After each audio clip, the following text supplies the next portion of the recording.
Come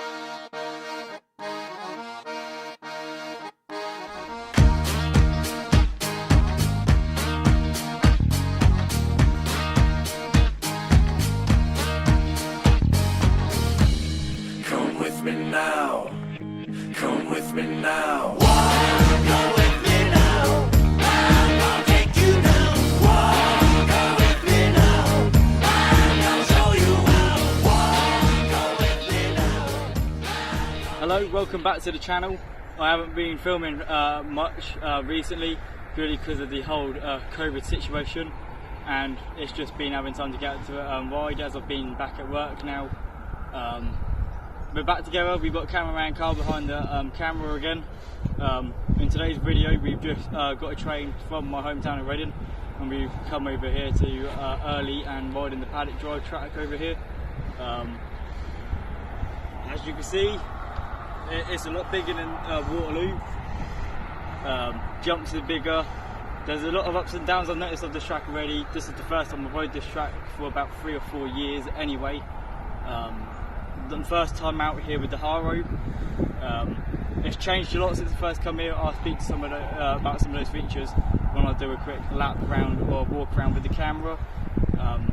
After this, we then might end up going over to Waterloo as well, just to have a bit of a more speedy session. You'll see why we'll be thinking of changing track soon. So without that, like I said, it's nice to be back on the channel. Videos will be coming soon, a lot more. Now COVID's pretty much faded out, we would have more opportunities to go to other places as well. Please. So then, your first feature of the track is obviously the start hill. On camera it does it kind of mellow, quite shallow. In person it is quite steep. We were just going to quickly roll down the bottom of this hill.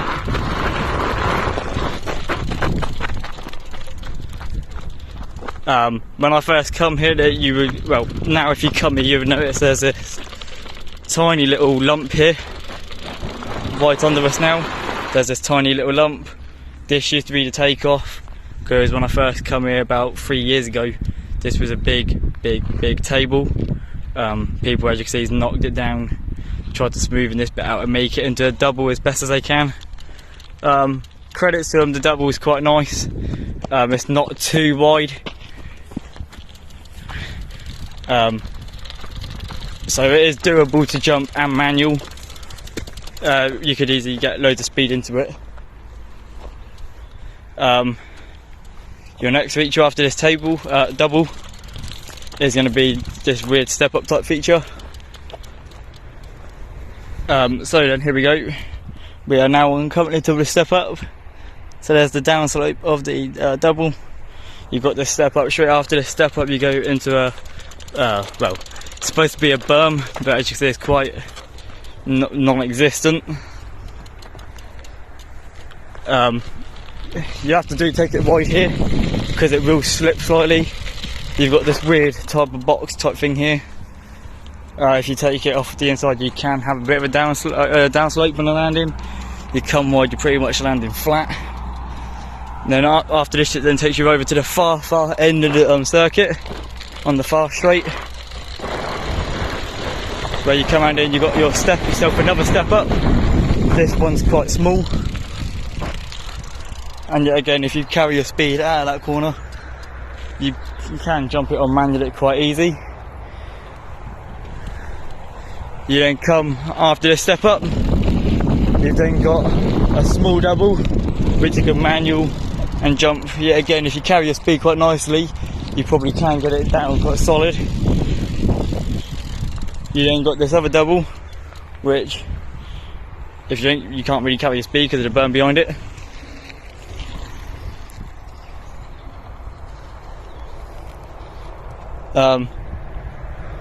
So this is the far section. You got your step up, your double into another double. Like I said, you can't really do anything on this one because of how small it is and because of how low the berm is the other end.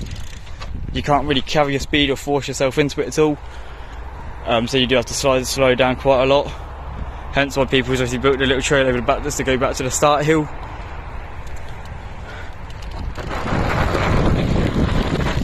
Once you come around this very tiny berm, come around this very tiny berm. You can't really get your speed out of it because you can't throw yourself. You've then got this tiny little roller, which you can obviously use as a pump or to manual over to try and bring your speed back up to some sort of decency. You then come to this steeper double, but it's quite short in length. Landing on this one is quite steep, as you can see. You then come into this other, it's like a table sort of step up type feature. Yeah, again, you can't really come into here with speed because of how small this berm is here. It's pretty, yeah, again, non-existent as such. And you do have to take this one fairly wide, again, so you will slip. Onto the final straight. You've then got the step up, which then takes you into your 4 whoops. This first set of whoops, quite gnarly. You got this dirty little lump thing in the middle here. You do feel this one quite a lot when riding. And the last 2 whoops, yet again, are quite straightforward, quite nice free rolling. And then you come back up here, back to the start again. The finish here is on an uphill, so yet again, not quite ideal. It does tire you out quite a lot.